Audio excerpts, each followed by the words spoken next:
گا سکوت تھا پردہ دار جس کا وہ راز اب آشکار ہوگا. نکل کے صحرا سے جس نے روما کی سلطنت کو الٹ دیا تھا, سنا ہے یہ قدسیوں سے میں نے وہ شعر پھر ہوشیار ہوگا. دیار مغرب کے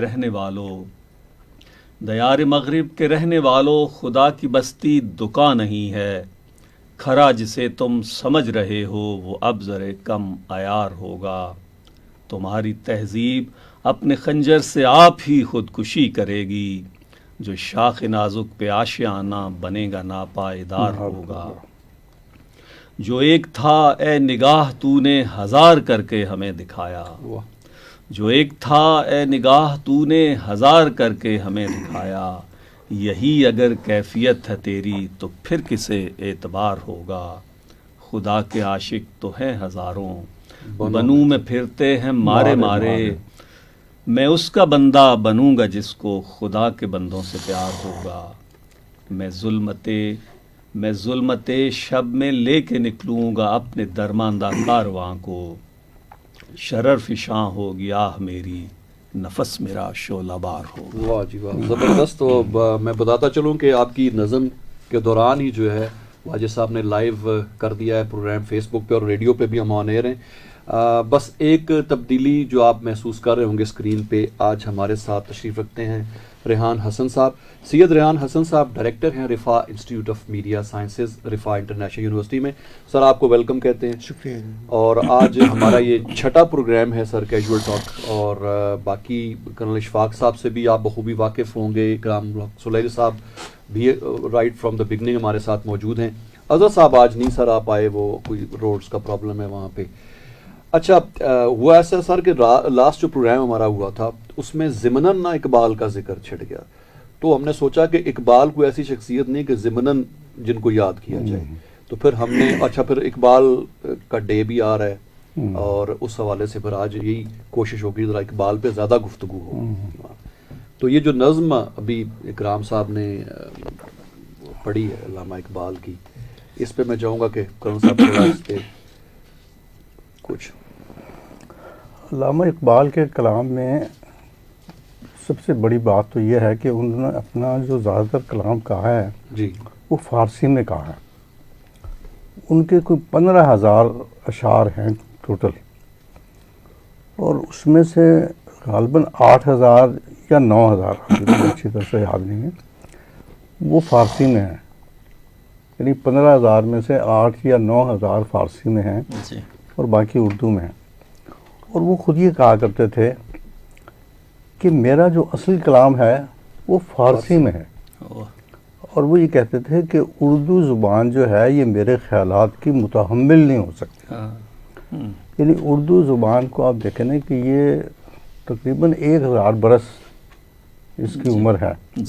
یہ محمود غزنوی کے آنے سے یہ اس کا آغاز ہوا کہ محمود غزنوی یہاں آتا تھا اور ہندوؤں کا منہ کٹا کے پھر واپس چلا جاتا تھا.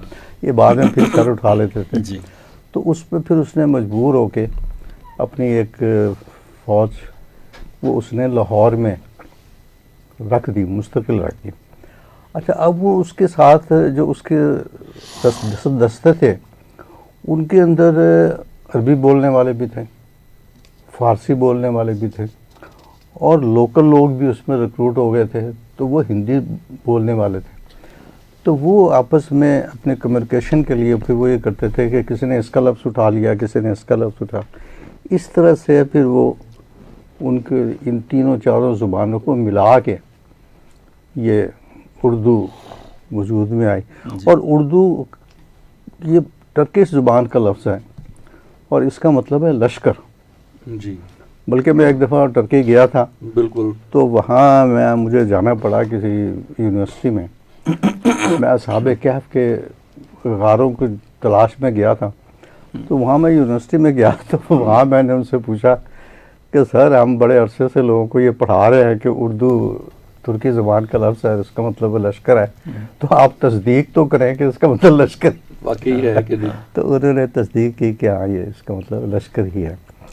تو میں عرض یہ کر رہا تھا کہ علامہ اقبال کا جو زیادہ تر کلام ہے وہ فارسی میں ہے. ہم، اچھا اس کے اوور آل اگر ان کے کلام میں دیکھا جائے جو ایک بات جو بالکل نمایاں نظر آتی ہے باقی شاعروں سے ہم، وہ ہے کہ انہوں نے فیوچر کے بارے میں جو پریڈکشن کی ہے جی بالکل. جی بالکل.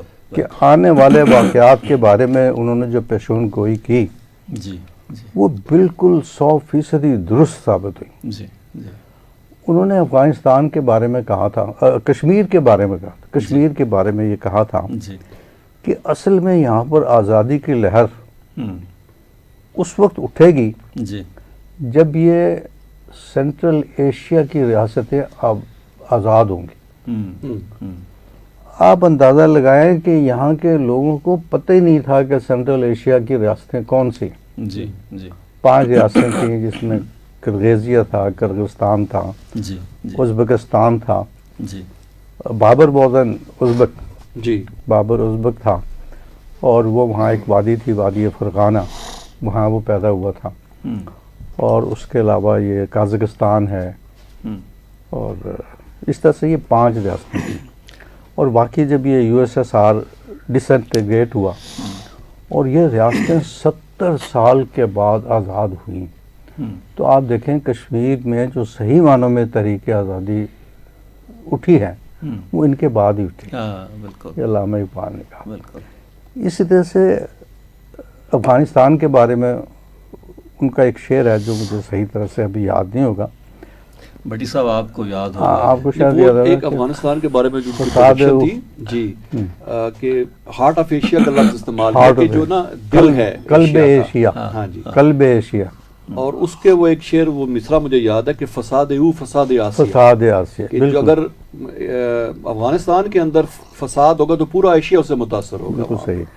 اور ابھی یونائٹڈ نیشن کے زیر اہتمام کانفرنس منعقد ہوئی کچھ سال پہلے، اس کا نام تھا Afghanistan the heart of Asia. تو یہ ہارٹ آف ایشیا کا لفظ ابھی یوز کیا علامہ اقبال نے جو علامہ استعمال صاحب نے 40s میں اچھا غالباً 40s میں چونکہ ہم بات تو اقبال پہ کر رہے ہیں مگر چونکہ کیجول ٹاک اس لیے ہم باتیں ہماری آگے پیچھے ہوتی رہیں گی اور چلتی رہیں گی. اقبال نے جب شاعری شروع کی تو اقبال داغ دہلوی کو اپنا استاد مانتے تھے اور ملاقات نہیں ہوئی تھی مگر وہ ان کو اپنا کلام جو ہے وہ خط و کتابت کے ذریعے ان سے اصلاح لیتے تھے. اچھا میں اصل میں یہ بات کہنا یہ چاہتا ہوں کہ اس کے بعد پھر اقبال کے ایک اور بھی مرشد آئے جن کو مرشد رومی مولانا روم. آپ نے ترکی کی بات کی تو یہ بات میرے ذہن میں آئی کہ آپ کونیا بھی گئے. جی جی میں کونیا گیا ہوں. اور وہاں سنا ہے کہ اقبال کی علامتی قبر جو ہے وہ وہاں، کیونکہ اس کا کتبہ میں نے دیکھا ہے. نہیں وہ نا ایک بہت بڑا میورل لگا ہوا ہے. اچھا جتنی بڑی یہ دیوار ہے نا جی جی اتنا بڑا ایک میورل لگا ہوا ہے، اس میں اچھا پینٹنگ ہے ایک جی کہ جی جس میں مولانا روم جو ہیں جی جی وہ علامہ اقبال کو گلے لگا رہے ہیں. اچھا یہ تصویر وہاں پہ اچھا یہ ان کے مزار کے اوپر یا علادہ کسی جگہ نہیں نہیں مولانا رومی کے کا ساتھ جو میوزیم. مولانا روم کا جو مزار ہے نا اس کے باہر اچھا جو اس کی عمارات ہیں اس کی جی مختلف، جی جی اس میں ایک میوزیم بھی ہے اور ان کا مزار بھی ہے. جی جی تو وہاں ایک بہت بڑی تصویر لگی ہوئی ہے. اور یہ دیکھیں فارسی کی وجہ سے جی جی علامہ اقبال جو ہے وہ ایران میں بھی جانے جاتے ہیں، ہاں بلکہ ہم سے زیادہ جانے جاتے ہیں. جی بالکل. ہم نے تو اقبال لاہوری کے نام سے ہاں وہ ان کے ساتھ اقبال لاہوری پورا کے نام اشرا سے منایا اقبال جاتا لاہوری. ہے. ان کا اشرا منایا جاتا ہے. اور سینٹرل ایشین اسٹیٹ میں بھی چونکہ عربی اور فارسی بولی جی اور جی. سمجھی جاتی ہے جی تو اس لیے وہاں پہ بھی علامہ اقبال کا کلام جو ہے وہ فارسی والا جی وہ زیادہ مقبول ہے اور پڑھا جاتا ہے اور سنا جاتا ہے. جی اور وہ یہ کہتے ہیں کہ ہماری جو آزادی کی تحریک ہمارے یہاں چلی ہے جی اس سے ہمیں جو مہمیز ملی ہیں ہاں وہ علامہ اقبال کے کلام سے ملی. بالکل. تو یہ جو علامہ اقبال کی میں بات کر رہا تھا کہ ان کے کلام کے اندر جو ہے نا وہ فیوچر کے بارے میں پروڈکشن پائی جاتی ہیں. اور آپ یہ دیکھیں کہ پولیٹیکلی آلسو جی انہوں نے سیاسی میدان میں جب قدم رکھا تو خطبہ الہ آباد انہوں نے 1930 میں دیا تھا. جی جی اس وقت پاکستان کا مطالبہ مسلم لیگ نے بھی نہیں کیا تھا. بالکل. جی پاکستان کا کوئی وجود نہیں تھا، لیکن انہوں نے خطبہ الہ آباد میں کہا تھا کہ میری نظریں بر صغیر کے شمال مغرب میں مسلمانوں کا ایک الگ خطہ زمین دیکھ رہی ہیں جو صوبہ سرحد اس کا نام تھا، کے پی کا نام، کہ جو صوبہ سرحد بلوچستان، پنجاب اور سندھ پر مشتمل ہوگا. اچھا، انہوں نے خطبہ میں مشرقی پاکستان کا ذکر نہیں کیا تھا، تو ہم نے پتہ نہیں علامہ اقبال کے قول کو ثابت کرنے کے لیے اس لیے ایسے حالات پیدا کیے کہ مشرقی پاکستان ہم سے الگ ہو جائے. لیکن یہ انہوں نے اس وقت ایک اور چیز ڈاکٹر صاحب آپ کے اس سے توازن سے کہنا چاہ رہا ہوں، وہ یہ کہ ہم نے آج کے جو پولیٹیکل ماحول اور ساری چیزیں ہیں، اس میں یہ جو بات کہی ہے وہ اگر آپ اس کو دہرا دیں اس شعر کو کہ وہ ایک مطلب آدمی جو ہے وہ ہزار نظر آتا ہے، یہ فیک نیوز ساری جو ہے وہ یہی ہے نا. تو اب یہ اس کا ذکر اس وقت کہ جب ہمیں یہ لفظ ہمارا تصور میں نہیں تھا، جو میڈیا ہے یہ بالکل اس پہ صادق آ رہے ہیں. اچھا، مزے کی بات یہ ہے کہ میں اور مہدی صاحب پروگرام سے پہلے یہی بات کر رہے تھے، اور وہ یہ تھا کہ جو ایک تھا اے نگاہ تو نے، جو ایک تھا اے نگاہ تو نے ہزار کر کے ہمیں دکھایا، یہی اگر کیفیت ہے تیری تو پھر کسے اعتبار ہوگا. اچھا، وہ اقبال کا اسی ریفرنس میں مجھے ایک شعر اور یاد آ گیا جو ابھی تھوڑی دیر پہلے بھی ہم وہ پڑھ رہے تھے کہ اہل نظر ذوق نظر خوب ہے لیکن جو شے کی حقیقت کو نہ سمجھے وہ نظر کیا، جو شے کی حقیقت کو نہ سمجھے وہ نظر کیا، اور بے معجزہ دنیا میں ابھرتی نہیں قومیں، بے معجزہ دنیا میں ابھرتی نہیں قومیں، جو ضرب کلیمی نہیں رکھتا وہ ہنر کیا. تو بات یہ ہے کہ اگر شے کی حقیقت کو نہیں سمجھیں گے تو یقیناً جو ہے نا، تو باقی تو ہمیں جگہ جگہ پہ ان کے بہت ساری چیزیں جو ہے بے حجابی والی ہاں چیز بھی ماشاءاللہ جی بہت آ گئی. بالکل. اچھا، یہ 1907 کی اشعار ہیں یہ والے، 1907 کے، اور جب وہ یورپ میں تھے اور یورپ کو دیکھ چکے تھے، اور ظاہر ہے کہ دیکھنے کے بعد زمانہ آیا ہے بے حجابی کا، اور پھر وہ جو کہ دیار مغرب کے رہنے والوں، خدا کی بستی دکان نہیں ہے، کرا جسے تم سمجھ رہے ہو وہ اب ذرے کم عیار ہوگا. اور پھر وہ اس تہذیب کو بھی دیکھ چکے تھے جو، لیکن یہ پتہ نہیں یہ پیشن گوئی ان کی کب پوری ہوگی. ہم تو ویسے بڑی امید میں کہ شاخ نازک میں بنے گا جو آج ہے نا، پائیدار ہوگا. اصل میں یقیناً ابھی ایک خبر آج ہی میرا خیال ہے، بلکہ کل ایک خبر تھی کہ فرانس میں ایک ماڈل ہے، اس نے اسلام قبول کیا ہے. تو دیکھیں یورپ کے اندر اسلام کا جو پھیلاؤ ہے، ریئلٹی ٹی وی کی ماڈل. جی جی جی، تو یہ چیزیں بہرحال. اچھا سر، سر بیٹھے ہوئے ہیں تو میں ان کی موجودگی کا فائدہ اٹھاتے ہوئے، سر اب میڈیا اسٹڈیز یہاں پہ پڑھایا جاتا ہے، آپ اس کو ہیڈ کر رہے ہیں ڈپارٹمنٹ کو. آپ کے خیال میں کیا نوجوانوں کے لیے اقبال کی ان تعلیمات کو میڈیا کریکولم کا بھی حصہ ہونا چاہیے؟ بالکل یقیناً ہونا چاہیے، لیکن اس طرح نہیں ہونا چاہیے کہ ہم ایک نیا کوئی کورس کریٹ کر دیں اور ایک سبجیکٹ کے طور پہ ہم نے ایک الیکٹیو یا جو ہے وہ کمپلسری کوئی کورس ہم بنا دیں، بلکہ جو تعلیم ہے ان کی اور جو چیزیں ہیں ان کو جہاں جہاں انہوں نے بیان کیا ہے اس کو سمجھنے کی ضرورت ہے، چاہے وہ جغرافیہ کے اندر ہو، چاہے وہ ہسٹری کے اندر ہو، چاہے وہ لنگوسٹکس کے اندر ہو، چاہے وہ کنٹمپریری افیئرس کے اندر ہو، اور وہ ریفرنس ہونے چاہیے. جی. ہم تاریخ کو جو ہے نا وہ تاریخوں کے اندر ڈھونڈ رہے ہوتے ہیں، حالانکہ تاریخی نہیں ہوتی، وہ تو ہماری ایک جگ بیتی ہے یا آپ بیتی ہے یا ہمارے پہ جو گزری ہے وہ چیزیں ہوتی ہیں. تو ہمیں جب تک ہم ان چیزوں کو اس طرح نہیں بیان کریں گے تو لوگوں کو جو ہے نا وہ یاد نہیں رہیں گے. مجھے بھی یاد نہیں ہے کہ الہ آباد کی کیا ڈیٹس تھیں اور اس میں جو ہے وہ کانفرنس ہوئی تھی، تو ہاں اس کے کتنے نکات کی کانفرنس تھی اور اس میں کیا نکات ہوئے تھے، لیکن امپریشنس تو ہمارے پاس جمع ہونے چاہیے. اور ہم ابھی کل ہی اس پہ اشفاق صاحب سے بھی ذکر کر رہے تھے کہ اٹس ویری انفارچونیٹ کہ ہمیں معلوم ہی نہیں ہے، ہماری اس نسل کو معلوم ہی نہیں ہے کہ ہمارے فاؤنڈنگ فادرز ہیں کون. یعنی ہمیں 4 5 6 لوگوں کے نام ہوں گے جو زیادہ پڑھتے ہیں, وہ ان کو 10 لوگوں کے نام معلوم ہوں گے. کیا یہی 10 لوگ ہیں کہ جنہوں نے پاکستان بنایا تھا؟ جی لوگوں کو تو وہ یعنی 2-3 کے بعد بھی نہیں بہت سارے لوگوں کو معلوم. تو ہاں ہمیں یہ معلوم ہے کہ ہالی ووڈ کے کون اداکار ہیں اور بالی ووڈ میں کون آج کل ٹاپ پہ جا رہا ہے اور یوٹیوبرز کون سے ہیں اور مسک نے جو ہے وہ ٹویٹر لے کے کیا کیا, لیکن ہمیں یہ نہیں معلوم کہ ہماری نظریات کیا ہیں, ہم جو اسٹینڈنگ ہے ہماری وہ کیا ہے.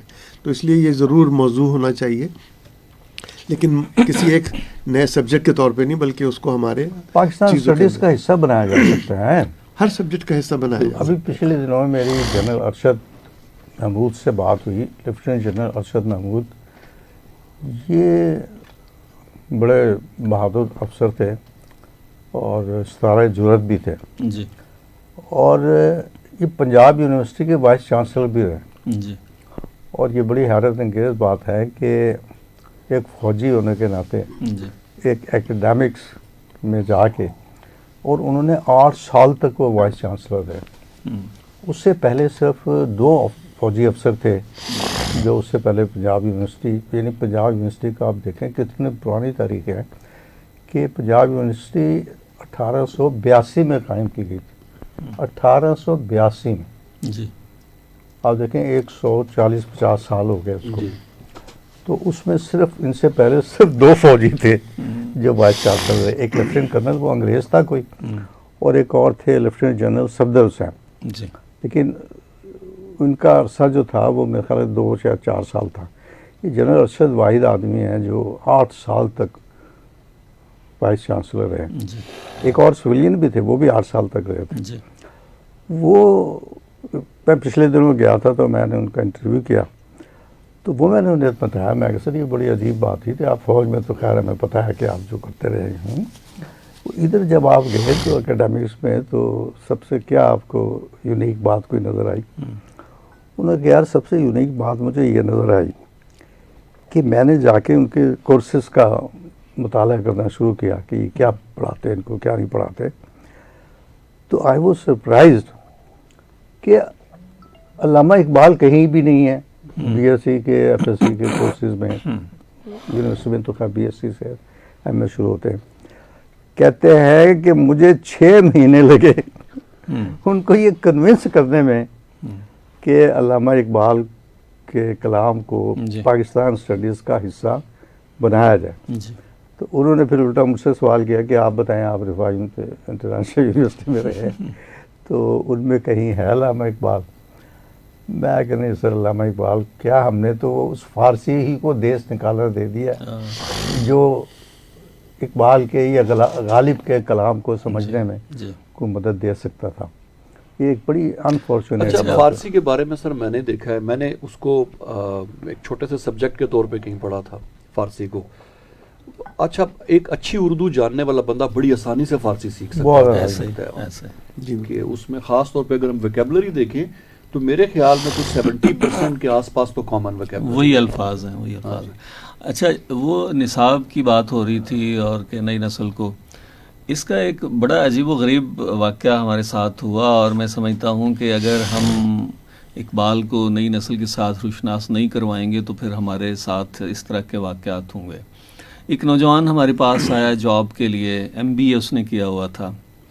انٹرویو تو ابھی ہونا تھا لیکن اس سے پہلے کوئی بات چلی اور علامہ اقبال کا ذکر آ گیا. تو میں بھی اس پینل میں بیٹھا ہوا تھا, تو میں نے کہا کہ اقبال کو ایران میں بہت زیادہ جو ہے وہ یعنی جانا جاتا ہے, اور بلکہ وہاں عشرہ منایا جاتا ہے, اور اقبال لاہوری کے نام سے ان کو وہ مشہور ہے وہاں پہ. جب میں نے یہ کہا کہ اقبال لاہوری کے نام سے وہ مشہور ہیں, تو وہ ایم بی اے نوجوان کہنے لگا کہ کیا علامہ اقبال ایران کے تھے؟ تو اب میرے لیے مطلب ایک کامن سینس بھی ہوتا ہے کہ جب ہاں وہ یہ کہہ سکتا تھا کہ علامہ اقبال لاہور کے تھے, کہ جب وہ لاہوری کی بات ہو رہی ہے کہ علامہ اقبال لاہور کے تھے, اب اس کی بات کا میں کیا جواب دیتا؟ تو میرے منہ سے بے اختیار نکلا کہ جھل بھن کے میں نے اس کا اظہار اس طرح نہیں کیا, مگر میں نے کہا کہ نہیں, وہ یہ فتح جنگ کے تھے. اور میرے ساتھ بیٹھے ہوئے دوست نے کہا کہ فتح جنگ کے قریب ایک علاقہ ہے کتبال, وہاں کے تھے. اس سے زیادہ ہم نے جو ہے مزید کچھ نہیں کہا. لیکن یہ نا وہ نوجوان اس پہ پکا ہو گیا اور آگے کوٹ کر رہا ہو جی کہ اصل میں تو فلان جگہ کے تھے, مجھے میرے ٹیچر نے بتایا. تو پھر اور بھی ایک اس میں, یہ تو ہمارے نوجوانوں کے اس پہ ہے ایک مسئلہ ہے. ہم ایک واقعہ بچپن سے پڑھتے آئے ہیں, اور وہ یہ کہ اقبال جو تھے وہ لیٹ آئے اپنی کلاس میں. تو ان کے ٹیچر نے پوچھا کہ اقبال لیٹ کیوں آئے ہو, دیر سے کیوں آئے ہو؟ تو اقبال نے کہا کہ سر اقبال ہمیشہ دیر ہی سے آتا ہے. اور کہتے ہیں کہ اقبال کے ٹیچر نے انہیں گلے لگا لیا. اب ہم دوست بات کرتے ہیں کہ وہ تو سمجھتے تھے کہ اقبال سے مراد مقام مرتبہ ہے, کہ اقبال ہمیشہ دیر ہی سے آتا ہے یعنی مقام مرتبہ. کیا آج کا ٹیچر جو ہے اس کو اگر کوئی اقبال کہے کہ اقبال ہمیشہ دیر ہی سے آتا ہے تو کیا اس کو بھی اس ٹیچر جو ہے وہ گلے سے لگائے گا؟ بالی ووڈ کی فلم کا ڈائلاگ سمجھے گا کہ اقبال دیر سے آتا ہے. وہ ڈان کو پکڑنا جو ہے مشکل ہی ناممکن جیسے ایک مولا جٹ کا. ابھی یورپ کے حوالے سے بات ہو رہی تھی کہ علامہ اقبال یورپ میں بھی رہے اور انہوں نے بہت سے آبزرویشنز دی ہیں یورپ کے بارے میں, کچھ تو اس نظر میں بھی تھی جو آپ نے. ایک اور ان کا شعر ہے کہ فردوس جو تیرے ہیں کسی نے نہیں دیکھے, فردوس جو تیرے ہیں کسی نے نہیں دیکھے, افرنگ کا ہر کریا ہے فردوس کی مانند. یعنی وہاں جو صفائی اور جو اہتمام ہوتا ہے پھول کھلانے کے لیے, یعنی وہاں پہ ایسے بڑے بڑے گھر نہیں ہوتے جیسے ہمارے یہاں, چھوٹے چھوٹے فلیٹس میں لوگ رہتے ہیں. تو زیادہ تر لوگ میجورٹی آف پاپولیشن جو ہے نا دے لیو ان فلیٹ. یورپ میں تو وہ ان کی چھوٹی سی بالکنی ہوتی ہے, چھوٹی سی کھڑکی ہوتی ہے, وہ اس کے اندر بھی گملے رکھ دیتے ہیں.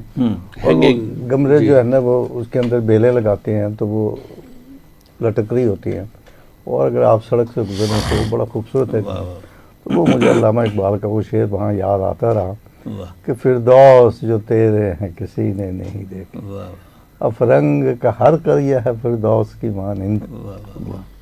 زبردست. اچھا, یورپ میں چونکہ اقبال رہے, انہوں نے ان کی تہذیب کو دیکھا. کچھ جرمنی میں ہائیڈلبرگ میں وہ رہے, اور بہت سارے ایسے لوگ جنہوں نے ڈاکٹر این میری شمل, انہوں نے اقبال پہ, جرمن خاتون تھی, اقبال پہ بہت سارا کام کیا. اور مجھے کسی نے بتایا, پھر میں نے اس کو سرچ بھی کیا کہ ہائیڈلبرگ میں دریائے نکر کے کنارے ایک نظم بھی ان کی ہے اقبال کی, اور وہاں پہ ایک مین سڑک ہے, اس کا نام جو ہے وہ اقبال اوفر ہے. یعنی وہ اقبال کے نام پہ جو ہے وہ رکھی ہوئی ہے. اسی طرح اور یعنی ہمارے ہاں ایک بہت بڑا مسئلہ ہے کہ ہم کسی احساس کمتری کا شکار ہیں, اور میرا خیال ہے کہ اقبال کا سارا کلام بھی اس چیز کے گرد گھومتا ہے کہ ہمارے اندر سے احساس کمتری کو دور کیا جائے, جس کو ہم خودی کا نام دیتے ہیں. بالکل. اور وہ خودی یہی تھی کہ ہم جو اتنے پسے ہوئے تھے اور ہم اتنے کہ نہیں ہم تو, لہٰذا انہوں نے مسلمانوں کو ایک حوصلہ دیا. اور پروفیسر آرنلڈ جو گورنمنٹ کالج لاہور میں ان کے استاد تھے, فلسفے کے استاد تھے, میں کل دیکھ رہا تھا کہ پڑھ رہا تھا کہ وہ جب جانے لگے تو اقبال جو تھے وہ یعنی اس قدر پریشان ہو گئے کہ جیسے کوئی ہوتا ہے نا کہ جیسے کوئی ڈپریشن میں چلا جاتا ہے. یعنی اتنا ان کے ساتھ ایک پیار تھا, تعلق تھا, اتنے شفیق استاد تھے. اور جب وہ پھر یورپ میں گئے, اور اس دوران اقبال نے شاعری چھوڑنے کا ارادہ مطلب کر لیا کہ میں, تو پروفیسر آرنلڈ نے اقبال کو راضی کیا کہ نہیں, تمہاری قوم کو تمہاری شاعری کی ضرورت ہے, تم اس کے ذریعے اپنی قوم کو پیغام دے سکتے ہو. اور حیران کن بات یہ کہ میں ابھی اس کتاب کو دیکھ رہا تھا, اور پروفیسر آرنلڈ کی یاد میں ان کے جو اشعار تھے, تو اس کے شروع میں ایک بڑی میرے لیے بالکل ایک نئی بات تھی کہ پروفیسر آرنلڈ نے پریچنگ آف اسلام کے نام سے ایک کتاب لکھی, جس کے اوپر ان کا یعنی 20 سال لگے, اور اس کے اندر انہوں نے ثابت کیا کہ اسلام جو ہے وہ تلوار سے نہیں پھیلا بلکہ خلوص اور محبت اور دعوت سے پھیلا ہے. تو یہ ایک میرے لیے بڑی، اور یعنی اس طرح کے استاد جو ہے وہ اقبال کو ملے، تو یہ ان کے لیے ایک بہت بڑا، میں سمجھتا ہوں کہ ایک اسٹوڈنٹ کے لیے اگر ایک استاد جو ہے وہ اس قابل ہوتا ہے کہ وہ پھر جس کو کہتے ہیں نا کہ وہ مٹی کو تراشتا ہے اور ایک خاص شکل میں ڈھال دیتا ہے، چاک پہ رکھتا ہے اور خوبصورت نقش جو ہے وہ دے دیتا ہے. یہ دیکھیں کہ وہ مطلب پنجابی تھے نا، جی جی بنیادی طور پہ تو پنجابی جی تھے، جی بالکل. لیکن ان کو استاد ایک ایسے ٹکر گئے، ہاں مولوی میر حسن، جی جی جنہوں نے اس کو اتنی فارسی پڑھائی جی کہ ان کو اتنا عبور حاصل ہوا کہ انہوں نے اس کے اندر شاعری کرنی شروع کر دی. ہاں اس لیے جب برٹش گورنمنٹ نے یہ فیصلہ کیا کہ ان کو سر کا خطاب دیا جائے، جی جی تو انہوں نے کہا کہ مجھے کوئی بھی خطاب دینے سے پہلے میرا یہ جو استاد ہیں ہاں آپ ان کو کوئی خطاب دیں. جی تو انہوں نے تھوڑا بہت پتہ کرنے کے بعد کہا کہ یہ ان کو کیسے دے دیں، ان کی تو کوئی کتاب نہیں ہے، ہاں استاد مصنف نہیں ہے. ہاں ان کا میں جو ہوں سب سے بڑی کتاب. ہاں تو اس دلیل میں پھر انہوں نے ان کو شمس العلماء کا غالباً خطاب دیا تھا. جی ان کے استاد کو مولوی میر حسن کو اچھا. دیا. انہوں نے ان کو فارسی اور عربی پڑھائی تھی. جب نوجوانوں کی بات ہو رہی تھی، حالانکہ علامہ اقبال نے بہت لکھا ہے نوجوانوں کے بارے میں، اور اس میں وہ ایک امید والا جو ایلیمنٹ ہے کہ جیسے بھی حالات ہوں، جیسے ابھی ہم کرنٹ اپنی سچویشن دیکھتے ہیں، تو ابھی جو شعر پڑھ رہے تھے اس نظم کے، تو بالکل اس میں بھی مجھے یاد ہے، اس میں ایک شعر ہے جو قاضی صاحب اپنے میں ظلمت شب میں لے کے نکلوں گا ہاں. اپنے درماندہ کارواں کو، واہ شرر فشاں ہوگی آہ میری، نفس میرا شعلہ بار ہوگا. واہ تو میرا خیال یہ ہے کہ ہمارے جو حالات ہیں نا، حالات ایسے ہیں کہ ہم اتنے گئے گزرے ہیں نہیں جتنا ہمیں سمجھ لیا ذہنی گیا ہے، طور یا پہ بن چکے ہیں. بنا دیا گیا ہے. باقی ایک احساس ہے جو یہ ہو کہ یہ میں کر سکتا ہوں تو انسان کر لیتا ہے، اگر نہیں ہوگا تو پھر وہ وہی والی بات ہے. ایسے ہی جیسے مجھے بہت تکلیف ہوتی ہے اس بات پہ کہ جب کبھی کسی وہ جو کولر لگا ہوتا ہے اس کے ساتھ زنجیر کے ساتھ گلاس بندھا ہوتا ہے تو کہتے ہیں کہ پاکستان جو ہوا. اچھا کسی جگہ کوئی جوتا چوری ہو جاتا ہے تو کہتے ہیں پاکستان جو ہوا. بات صرف اتنی سی ہے. مجھے ایک فرد سے یہی بات ہو رہی تو انہوں نے کہا کہ ہم اتنے ہی ایماندار ہیں جتنے دوسرے ایماندار ہیں، ہم اتنے ہی جو ہے گئے گزرے ہیں یا چور ہیں جتنے دوسرے چور ہیں. بات صرف قانون کے نفاذ کی ہوتی ہے کہ اگر آپ نے 50، وہ ایک صاحب میں پچھلے دن سن رہا تھا کہ ایک صاحب نے کہا کہ آؤ میں تمہیں ایک تماشا دکھاتا ہوں، اور باہر کی بات تھی تو کہتے انہوں نے ایک کوئی بڑا نوٹ جو ہے، کرنسی نوٹ جو ہے وہ زمین پہ پھینک دیا، اور تو انہوں نے کہا کہ کہتے ہیں آدھا گھنٹہ گزرا، 2 گھنٹے گزرے، 3 گھنٹے، تو کسی نے نہیں اٹھایا. تو اس کے بعد انہوں نے اٹھایا، ان کا دیکھو یہاں کسی نے نہیں اٹھایا، کہ بڑے ایماندار لوگ ہیں. انہوں نے کہا نہیں، یہ قانون کی طاقت ہے، یہ اس کے ارد گرد اتنے کیمرے لگے ہوئے ہیں، ہر کسی کو پتا ہے کہ یہ مجھے دیکھا جا رہا ہے، مجھے جو ہے میرے اوپر نظر ہے. تو بات یہ ہے کہ ہم یہ کوئی پیدائشی چور تھوڑی پیدا ہوئے ہیں. ایسا ہی امریکہ کے اندر دیکھیں کہ یہی 2 گھنٹے کے لیے ایک اسٹیٹ میں بجلی چلی گئی تو جتنے کرائمز وہاں ہوئے ہیں ریکارڈ کہیں پہ نہیں ہوئے. کہ وہ وہی چیز ہے کہ اصل میں جو ہے نا وہ قانون کی طاقت ہے جو مینیج کرتی چیزوں کو. اصل ایمانداری تو تب نظر آتی ہے کہ جب اس طرح کا کوئی سلسلہ نہ ہو اور پھر بھی بندہ ڈسپلن رہے. میں نے تھوڑا بہت اقبال کو جو پڑھا، میرا جو اسٹے تھا قرآن کالج میں جو ڈاکٹر اسرار احمد مرحوم نے ایک ادارہ قائم کیا تھا لاہور میں، اور میں پہلے بیچ کا اسٹوڈنٹ تھا اس میں. اور وہاں پہ ہمیں علامہ شبیر بخاری صاحب جو اس وقت باولپور یونیورسٹی کے وائس چانسلر تھے، وہ ہمیں اقبال کی فارسی شاعری پڑھانے آتے تھے، اور ویک میں وہ 1 دن کے لیے آتے تھے. تو وہ فارسی فرسٹ ٹائم میں نے وہاں ان سے پڑھی، تو انہوں نے جو اب خود ہی کی بات اور جو ہماری آج کل کی جو مایوسی کی کیفیت ہے اس کو علامہ صاحب نے وہی خودی والا جو فلسفہ تھا تو انہوں نے ایک بڑا ہی آسان ہمیں بتایا کہ یہ کیا چیز ہے. انہوں نے کہا کہ بقول علامہ اقبال کے خود انہوں نے جب ان سے کسی نے پوچھا تھا تو انہوں نے کہا تھا to know one self and to prove one self, کہ سب سے پہلے عرفان ذات، اپنے آپ کو پہچاننا اور پھر پروو کرنا، اپنے آپ کو ثابت کرنا، یہ خود ہی ہے. تو وہی چیز ہے کہ مطلب جو موجودہ کیفیت ہے، ہمارے یوتھ بھی کافی ظاہر ہے کہ مایوس ہے.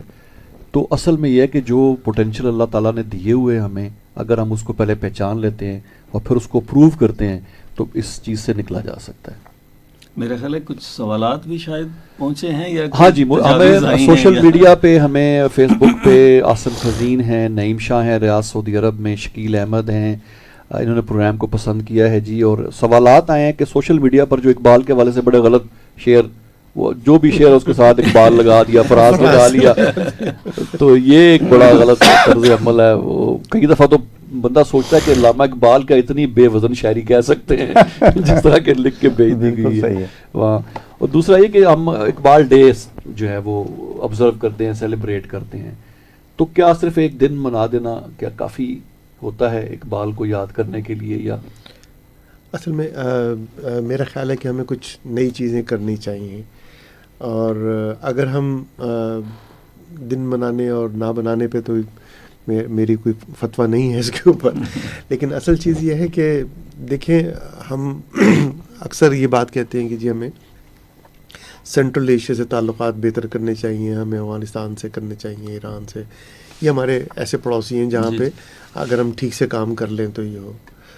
اردو ایک لینگویج ہے جس پہ ابھی بہت ڈسکشن شروع میں ہوئی تھی، اور ہم چاہتے ہیں کہ یہاں ہم کیجولی بات کر رہے ہیں، تو میں ایک تجویز رکھنا چاہ رہا ہوں کہ ہم میں سے لوگ جو زبان کو عبور رکھتے ہیں، اپنے اشفاق صاحب موجود ہیں، ظاہر ہے ہمارے، ہم تو ان کے سامنے ایک بالکل طفل مکتب ہی ہے. تو بات ساری یہ ہے کہ ہمیں اردو کو امپروو کرنے کی ضرورت ہے. اور دیکھیں اردو جو ہے نا وہ اس میں نہ ہندی کی اجارہ داری ہے، نہ فارسی کی ہے، نہ عربی کی ہے، کسی کی نہیں. اردو ہے ہی، مطلب اس کا جو کانسیپٹ ہے وہ یہ ہے.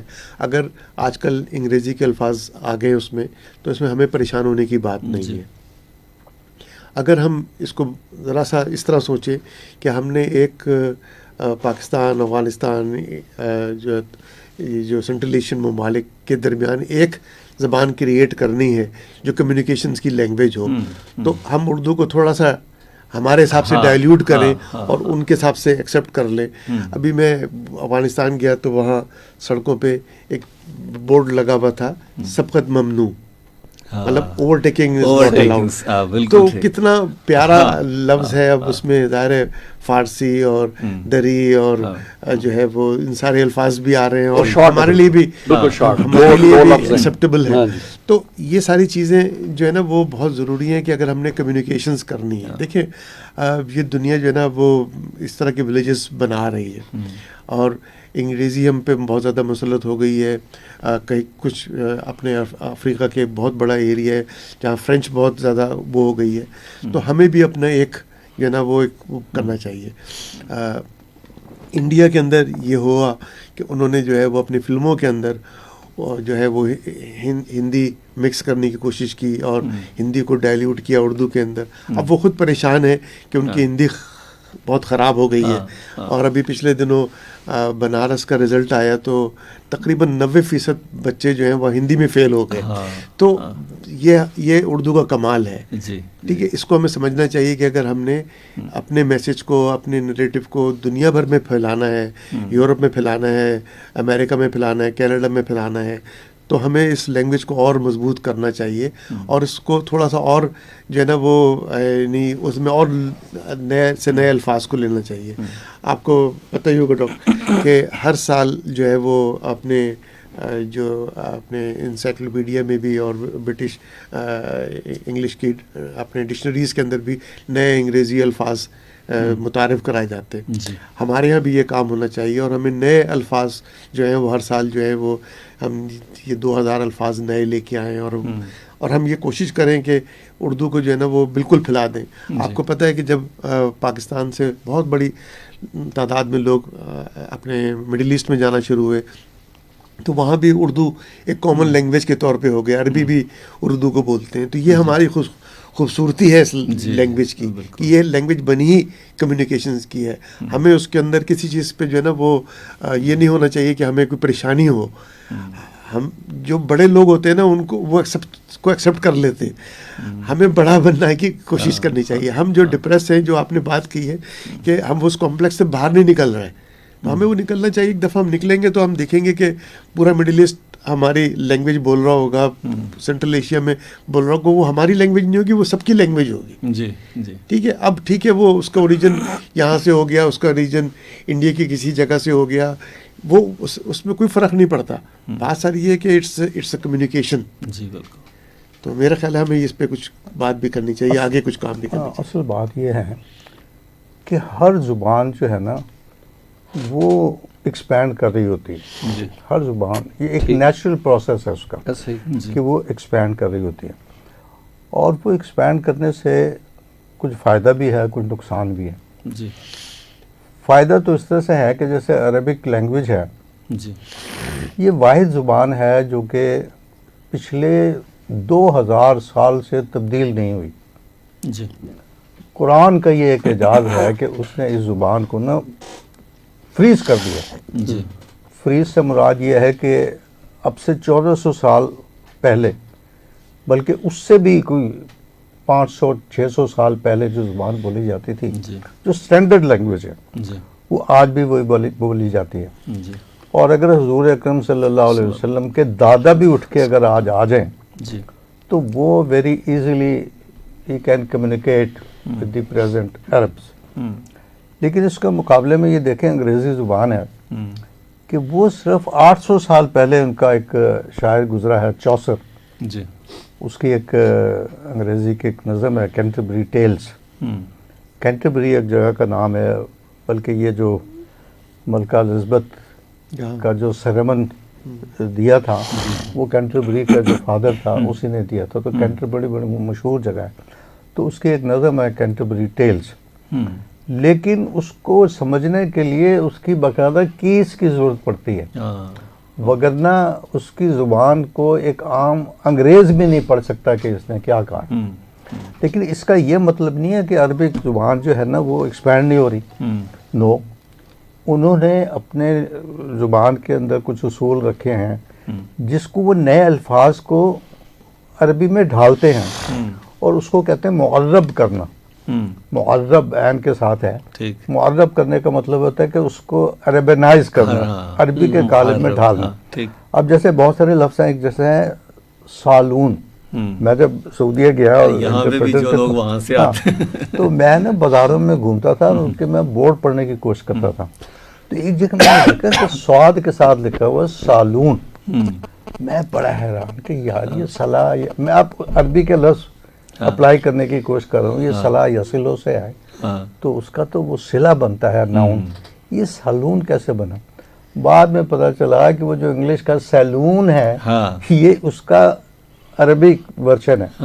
اس طرح سے وہ بس کو اتوبس کہتے ہیں, یعنی بس کو وہ بس نہیں کہتے بلکہ اتوبس کہتے ہیں, اور جو ان کے سٹاپ ہوتے ہیں وہ آٹو بان. ترکی میں میں نے اس کو دیکھا. تو اسی طرح سے سر اردو کا بھی معاملہ یہ ہے کہ اردو کے اندر بھی جو نئے الفاظ ہیں وہ سموئے جا رہے ہیں, اور ایک نیچرل پروسیس ہے جس دیکھیں, بلکہ کچھ الفاظ تو ایسے ہیں کہ اگر آپ سے کہا جائے تو آپ کو اس کی اردو آئے گی نہیں, جیسے bus stop, school, dry cleaner. Dry cleaner کا آپ کیا اردو کریں گے؟ دیکھیں ایک چیز تو یہ ہے کہ فطری طور پہ کچھ الفاظ ویسے جو ہے نا وہ یوں سمجھیں کہ تشکیل پا جاتے ہیں. کچھ ایسے الفاظ بھی ہیں جو باقاعدہ جیسے مقتدرہ قومی زبان ہے ان اداروں نے ترجمہ بھی کیے ہوئے ہیں. مسئلہ صرف یہ ہے, مثلا 2 لفظ ایسے میرے ذہن میں آئے ہیں کہ جو مجھے ایسے لگتا ہے کہ وہ باقاعدہ جو ہے وہ رائج کیے گئے, یعنی ترجمہ کر کے, اور وہ رائج ہو گئے. مثلا مجھے یاد ہے کہ نجکاری یہاں بولا جاتا ہے, اور وہ اس وقت یعنی اس سے پہلے پرائیویٹائزیشن یا اس طرح. اسی طرح لفظ بیانیہ جو ہے یہ اس کو 2-4-5 سال سے زیادہ نہیں ہوا. صحیح بات, یہ بیانیہ جو ہے مجھے کیونکہ پہلے اس سے ہاں یہ لیٹسٹ لفظ, مطلب اس کو جو ہے نا نیریٹو بولا جاتا تھا. پھر کہا کہ اچھا نیریٹو کو اگر فرض کریں اردو میں جو خبریں لکھتے ہیں نیریٹو لکھیں تو وہ لکھنے میں کیسے لگے گا؟ ایسے ہی جیسے بٹ ٹینٹا والا کو اردو میں لکھیں تو وہ کیسا ہوگا؟ یعنی وہ ٹینٹا والا لکھنے کو بھی کہتے ہیں میں کتنے شوشے ڈالوں اور کتنے نقطے اور ٹیں میں کتنی ڈالوں. جیسے یہاں اردو میں لکھا ہے آرمی گریو یارڈ.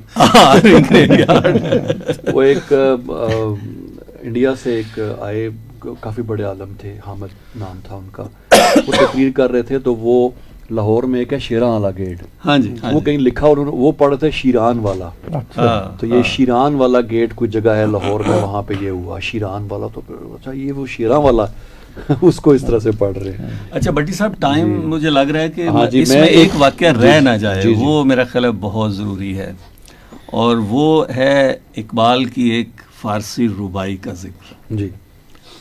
تو غنی از ہر دو عالم من فقیر, روز محشر عذر ہائے من پذیر, ور حسابم رات و بینی ناگزیر, از نگاہ مصطفیٰ پنہاں بگیر. اچھا اس کا یہ پس منظر جو ہے بڑی جذباتی قسم کی, یہ تو, اور یہ اس کا پس منظر وہ بھی بہت ہی جذباتی ہے, اور وہ یہ ہے کہ ڈیرہ غازی خان سے اقبال نے جب یہ ربائی کہی تو اسی زمانے میں ڈیرہ غازی خان میں ایک انگلش اسکول ٹیچر تھے محمد رمضان عطائی. عطا ان کے ایک استاد تھے, تو وہ اس کی وجہ سے تخلص کرتے تھے, فارسی اور اردو میں شاعری کرتے تھے. تو جب ان تک اقبال کی یہ ربائی انہوں نے سنی, پہنچی وہاں تک, تو انہوں نے اپنے ایک مشترکہ دوست کو جب ان کے ذریعے سنی تو وہ ان کو اتنی اچھی لگی کہ اقبال کو رمضان عطائی صاحب نے خط لکھا اور کہا کہ حضور آپ تو بہت بڑے یعنی شاعر ہیں, اور تو میں بھی آپ کی زمین میں نظم اور شعر کہتا ہوں, تو آپ میرا سارا کلام لے لیجئے اور یہ مجھے دے, اور یہ ربائی مجھے دے دیجئے.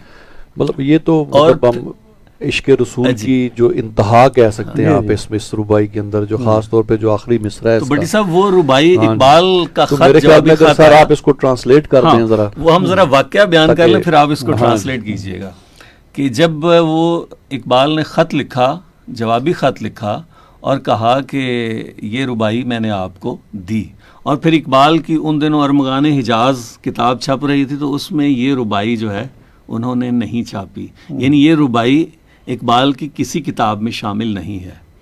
پھر وہ ملنے کے لیے آئے اقبال سے لاہور میں عطائی صاحب, اور کہنے لگے کہ پتہ چلا ہے کہ دربار رسول صلی اللہ علیہ وآلہ وسلم سے بلاوا آیا ہے, تو آپ جا رہے ہیں, مدینہ پاک جا رہے ہیں. کہا کہ ہاں, مگر اب آنکھوں میں موتیا اتر آیا ہے تو محبوب کو کیسے دیکھوں گا. بڑے وہ جذباتی الفاظ ہیں. تو ساتھ بیٹھے ہوئے دوست نے کہا, وہ ایم اے فارسی کرنے گئے تھے عطائی صاحب, کہ یہ بڈھا طوطا جو ہے یہ ایم اے فارسی کرنے کے لیے آیا ہے. تو اقبال کہنے لگے کہ عاشق کبھی بوڑھا نہیں ہوتا. پھر عطائی صاحب کہنے لگے کہ جب آپ وہاں روضہ رسول صلی اللہ علیہ وآلہ وسلم پہ جائیں گے تو یہ ربائی جو کہ اب میری ہے وہاں پیش کیجئے گا. لیکن وہ اقبال چونکہ یہ 1937 کا واقعہ ہے تو 38 میں ان کی ڈیتھ ہو گئی, تو یہ وہ واقعہ ہے. اور پھر جب اقبال کی ڈیتھ ہو گئی اور ان کا مزار بن رہا تھا تو عطائی صاحب جیسے کوئی ہوتا ہے نا نیم پاگل ہو جاتا ہے, اور وہ کہتے ہیں کہ ان کے مزار کے گرد جو ہے نا وہ چکر کاٹتے رہتے تھے. اور جب وہ فوت ہوئے تو انہوں نے کہا کہ میری ایک وصیت ہے کہ میرے ورثہ اگر میں جب مر جاؤں تو میرے چہرے پہ جو ہے نا یہ ربائی لکھ دینا. تو وہ یہ واقعہ کہتے ہیں کہ پتہ نہیں وہ لکھی یا نہیں لکھی, مگر ان کی قبر پہ جو ہے نا یہ کتبے میں یہ ربائی موجود ہے. سر اس کو ٹرانسلیٹ کر کے ہمارے وہ سامعین جو نہیں فارسی جانتے, آپ ایک ایک مصرع پڑھیں. تو غنی از ہر دو عالم من فقیر. اللہ تعالیٰ سے خطاب کرتے ہوئے علامہ اقبال کہتے ہیں کہ آپ تو تمام جہانوں سے بے نیاز ہیں, آپ اتنے امیر ہیں کہ آپ کو کسی چیز کی ضرورت نہیں ہے. تو غنی از ہر دو عالم, آپ دونوں جہانوں سے بے نیاز ہیں. من فقیر, میں تو فقیر بندہ. روز محشر عذر ہائے من پذیر. جب حشر برپا ہوگا, جب آپ نے حساب کتاب لینا ہوگا تو تو میرے میری گزارش ہے عذرات کو قبول کر لیجیے گا. ور حسابم در را حسابم. در حسابم را تو بینی ناگزیر. اگر آپ یہ سمجھتے ہیں ہاں کہ میرا حساب کتاب بہت ہی ضرور ہے، یعنی وہ یہ اس پس منظر میں ہے ہاں کہ آپ کی ایک حدیث مبارک ہے ہاں جس میں آپ نے انہوں نے کہا کہ ایک بہت ساری تعداد ایسی ہوگی ہاں جو بغیر حساب حساب کے کے جنت جنت میں میں داخل ہو جائیں. ہاں. یہ پس منظر ہے اس کا. ہاں وہ وہی کہتے ہیں کہ اگر میں اس کیٹیگری میں شامل ہوں ہاں کہ آپ نے میرا حساب ناگزیر سمجھا، ہاں لازم ہے کہ تو صاحب دے کے جائے گا. حساب دے کے جا. ہاں از نگاہ آج مصطفیٰ نگاہ پنہاں مصطفیٰ بگیر. پنہاں بگیر. تو کہتے ہیں محمد مصطفیٰ صلی اللہ علیہ وسلم کی نگاہوں سے چھپا کے چھپ کے میرا حساب لینا، یعنی اس میں اس بات کی یہ موجود ہے شرمساری کہ میں ان کے سام شرمسار کیسے نہ میں؟ ہوں کہ میرا امتی ہو کے تو نے یہ گناہ کیے ہیں تم نے، واہ تو ان کی نگاہوں سے چھپ کے میرا حساب لینا. واہ یہ اس کا مطلب. زبردست پروگرام بہت ہی دلچسپ، لیکن ایک ہمیں وقت کی کمی کا سامنا ہے. ایک میسج ہمیں فیس بک پہ رابع عظیم ہے، انہوں نے کیا السلام علیکم، آپ لوگوں سے ہمیشہ پروگرام میں بہت کچھ سیکھنے کو، کچھ نہ کچھ نیا سیکھنے کو ملتا ہے. بدقسمتی سے ہم آج بھی علامہ اقبال کے جو گنے چنے اشعار ہیں اور جو نظمیں ہیں وہ نصاب میں پڑھاتے ہیں. اگر اقبال کی سوچ و فکر اور جو فلسفہ علامہ اقبال نے پیش کیا، اگر وہ یونیورسٹیز میں اس پر اسٹوڈنٹس کو جامع نصاب میں بھی پڑھایا جانا چاہیے تو کہتے ہیں کہ امید ہے کہ میرا کمنٹ جو ہے وہ سر ریحان تک پہنچ جائے گا. سر ریحان، آپ کو آج کے پروگرام میں دیکھ کے دلی خوشی ہوئی ہے. شکریہ. اچھا بٹی صاحب، آخر میں نا یہ اقبال کا بہت سارا کلام ہے، بہت سارے لوگوں نے چھاپا ہوا ہے، چونکہ اس کے کاپی رائٹس جو ہے وہ اوپن ہو چکے ہیں اور بہت سارے ترجمے اور تشریحات بھی ہیں، مگر اتفاق سے میں نے پہلے بھی اس کو دیکھا تھا، لیکن آج مجھے یہ زیادہ کافی عرصے کے بعد یہ میں سمجھتا ہوں کہ ہر گھر کے اندر جو ہے یہ مولانا غلام رسول مہر ان کا یہ ترجمہ اور تشریح ہے، اور یہ اقبال کے بہت ہی قریبی دوست اور ساتھی بھی رہے ہیں. تو میرا خیال ہے کہ یہ کتاب اگر ہو تو اقبال فہمی کے لیے، اقبال کے کلام کو سمجھنے کے لیے بہت ہی اہم کتاب ہے. بہت بہت شکریہ اکرام الحق سلیری صاحب، کرن صاحب بہت بہت شکریہ، سر ریحان بہت بہت شکریہ تشریف لانے کا. سامعین محترم، پروگرام کیجول ٹاک آپ سماعت فرما رہے تھے رفا FM 102.2 پہ. یہ پروگرام ہمارے فیس بک پیج پہ بھی براہ راست نشر ہوا ہے، تو اگر سامعین میں سے یا ناظرین میں سے کوئی بھی پروگرام کا کوئی حصہ مس کر چکے ہوں، نہ سن پائے ہوں، نہ دیکھ پائے ہوں، تو فیس بک کے آرکائیو میں آپ اینی ٹائم جو ہے اس پروگرام کو دیکھ سکتے ہیں. یہ پروگرام آپ تک پہنچانے میں ہمیں معاونت حاصل رہی ہمارے براڈ کاسٹ انجینئر جناب واجد محمود کی، ان کا بہت بہت شکریہ. سامعین محترم، آپ کا بھی بہت بہت شکریہ جو ہماری ٹرانسمیشن سنتے ہیں، ہمارے پروگرام کو پسند کرتے ہیں. عرفان بھٹی کو پروگرام کیجول ٹاک سے اجازت دیجیے. اللہ حافظ.